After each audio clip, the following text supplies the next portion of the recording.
NEET தேர்வு தோல்வியடைந்த காரணமாக நீட் தேர்வில் அவள் தேர்ச்சி பெறாத காரணத்தினால 24 உயிர்கள் இன்றைக்கு இழந்திருக்கின்றோம்.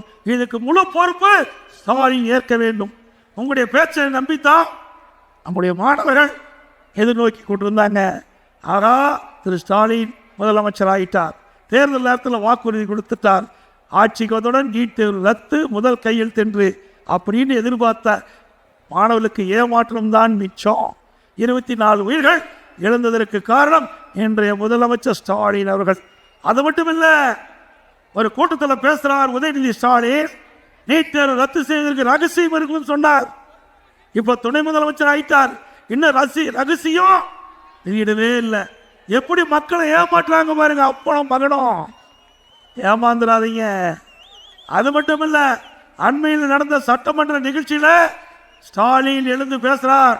நீட் தேர்வு என்ன ஆச்சுன்னு நான் கேட்ட கேள்விக்கு, இனி எங்களால் ஒன்றும் செய்ய முடியாது, உச்ச நீதிமன்றத்தில் தீர்ப்பு வந்த காரணத்தினால எங்களால் நீட் தேர்வில் ரத்து செய்ய இயலாது என்று சொன்ன முதலமைச்சர் இன்றைய முதலமைச்சர் ஸ்டாலின். அப்படின்னா எதுக்கு பொய் பேசுறீங்க?